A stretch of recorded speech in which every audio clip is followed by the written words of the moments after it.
তিনটা কারণে ভূমিকম্প হয়। রাসূলুল্লাহ সাল্লাল্লাহু আলাইহি ওয়াসাল্লাম থেকে আমরা জানতে পারি, কখনো আল্লাহ তাআলা মুসলমানদেরকে সতর্ক ভীতি প্রদর্শন করার জন্য ভূমিকম্প দেন। দ্বিতীয়, কখনো আল্লাহ তাআলার দিকে বান্দাকে কোন গোষ্ঠীকে ফিরানোর জন্য ভূমিকম্প দেন।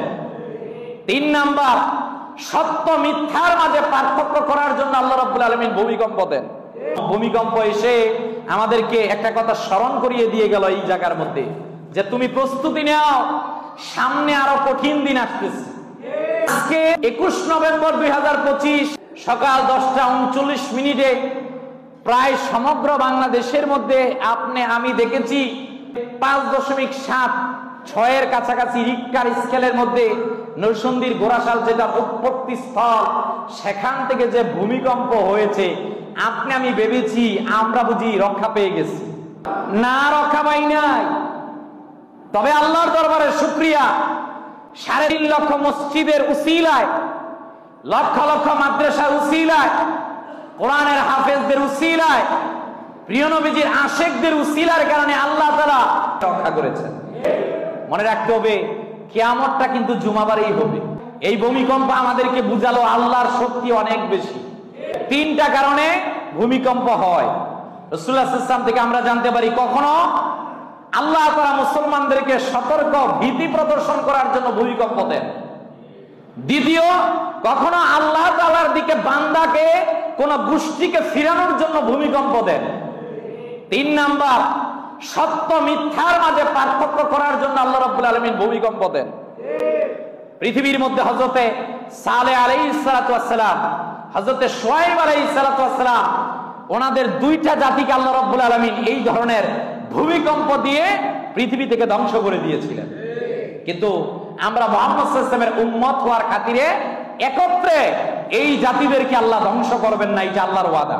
আমি প্রত্যেকের প্রতি, আপনাদের প্রতি উদাত্ত আহ্বান করব, আজকের এই ভূমিকম্প থেকে আমাদেরকে শিক্ষা নিতে হবে। এক নাম্বার শিক্ষা নিচ্ছি, আমরা যখনই বিপদে পড়ব তখনই ধৈর্য ধরে নামাজের মধ্যে সিজদায় পড়ে থাকবো। ইনশাআল্লাহ বলবেন না? সবাই বলেন ইনশাআল্লাহ।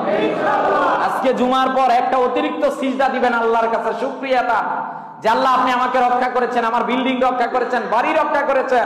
আল্লাহর কাছে শুকরিয়া তার, একটা সিজদা দিবেন, 2 রাকাত শুকরিয়া তার নামাজ আদায় করবেন ইনশাআল্লাহ। 2 নাম্বার, বেশি বেশি তাওবা করবেন, যেটা হযরত ওমর রাদিয়াল্লাহু তাআলা বলতেন, যে তোমরা এই ভূমিকম্প হলে বেশি বেশি তাওবা করো। কারণ আল্লাহ যখন বান্দার প্রতি দেখেন বান্দা বেশি গুনাহ করে, তখন আল্লাহ এই ধরনের আযাব গজব দেন। সবাই আল্লাহর কাছে তওবা করছি, সকলে পড়েন আস্তাগফিরুল্লাহ রাব্বি মিন কুল্লি যামবি ওয়া আতুবু ইলাইহি লা হাওলা ওয়ালা কুওয়াতা ইল্লা বিল্লাহি আলিয়্যুল আযীম। আল্লাহ আপনার কাছে আমরা তওবা করছি, ইস্তেগফার করছি। 3 নাম্বার, বিপদে পড়ে লা ইলাহা ইল্লা আনতা সুবহানাকা ইন্নী কুনতু মিনাজ জালিমিন, এটা পড়বেন। এরপর ওমর ইবনে আব্দুল আজিজ হাদিস থেকে আমাদেরকে শিখালেন বেশি বেশি দান সদকা করার জন্য। কথা বলেন ঠিক কি না? বেশি বেশি দান সদকা করবেন। শেষ কথা এইটা, গুনাহ ছাড়তে হবে। কথা বলেন, গুনাহ ছাড়তে হবে। গুনাহ না ছাড়লে আপনি আল্লাহর রোশানল থেকে মুক্তি পেতে পারবেন না। কথা বলেন না কেন?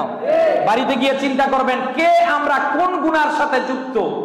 যেই গুনার সাথেই আমরা যুক্ত থাকি, আজকে আল্লাহর কাছে তওবা করে ওই গুনাহ থেকে আমরা প্রত্যেকেই ফিরে আসবো বলি ইনশাআল্লাহ। শেষ কথা, আল্লাহ তাআলার কাছে আমরা এই প্রিয় মাতৃভূমি বাংলাদেশের জন্য দোয়া করছি। আল্লাহ তাআলা প্রিয় মাতৃভূমি বাংলাদেশকে সব ধরনের বালা মুসিবত থেকে হেফাজত করুক বলেন।